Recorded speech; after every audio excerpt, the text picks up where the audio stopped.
Cinema నటులు, రాజకీయ నేతలు తమ పనుల్లో బిజీగా ఉన్నప్పటికీ పలు సేవా కార్యక్రమాల్లో పాల్గొని తమ వంతు సాయం చేస్తుంటారు. తమ గొప్ప మనసు చాటుకుంటూ ఉంటారు. మహేష్ బాబు వంటి స్టార్ నటులు ఏకంగా గ్రామాలను దత్తత తీసుకోవడమే కాకుండా ఉచితంగా చిన్నారులకు గుండె ఆపరేషన్లు చేయిస్తున్నారు. యంగ్ రెబల్ స్టార్ ప్రభాస్ అడవిని అడాప్ట్ చేసుకున్నారు. మంచు లక్ష్మి సైతం 30 ప్రభుత్వ పాఠశాలలను దత్తత తీసుకున్న సంగతి విదితమే.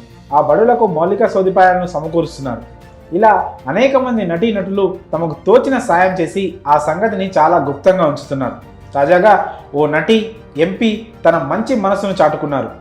ఆమె చేసిన సాయం నిజంగా హ్యాట్స్ ఆఫ్ అనిపించక మానదు. మనుషుల్ని మానసికంగా కాకుండా శారీరకంగా వేదనకు గురి చేసే వ్యాధి క్షయ. ఐక్యరాజ్య సమితి నివేదికల ప్రకారం ప్రపంచవ్యాప్తంగా 10 మిలియన్ల మంది క్షయ బారిన పడుతున్నారు. ఇటువంటి రోగులను దత్తత తీసుకొని వారికి వైద్యం అందిస్తున్నారు ఎంపీ మరియు నటి మిమి చక్రవర్తి. ఈమె బెంగాలీ యాక్టర్. ఈ ఏడాది 25 మంది రోగులను దత్తత తీసుకొని తల్లిలా వారికి వైద్యం అందిస్తున్నారు.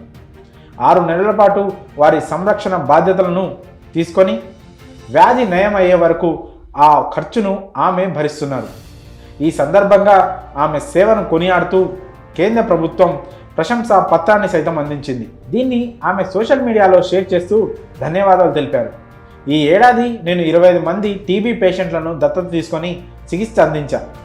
రాబోయే సంవత్సరంలో మరికొంత మందిని అడాప్ట్ చేసుకుంటాను. నా సేవను కొనియాడుతూ అందించిన ప్రశంసకు ధన్యవాదాలు అంటూ ఆమె పేర్కొన్నారు. ఆరోగ్య కుటుంబ సంక్షేమ శాఖ నుంచి వచ్చిన ప్రశంసా పత్రాన్ని ఈ సందర్భంగా తన సోషల్ మీడియా ఖాతాలో షేర్ చేసుకున్నారు నటి మిమి చక్రవర్తి. ఈ ఏడాది నినాదం అవును మనం క్షయను అంతం చేయగలం అన్న దానికి కట్టుబడి ఆమె తన సేవ అందించారు. 2012 నుంచి బెంగాలీ మూవీస్లో నటిస్తున్న మిమి 2019లో జరిగిన పార్లమెంట్ ఎన్నికల్లో తృణమూల్ కాంగ్రెస్ పార్టీ నుంచి జాదవ్పూర్ నియోజకవర్గం నుంచి ఎంపీగా పోటీ చేసి గెలుపొందారు.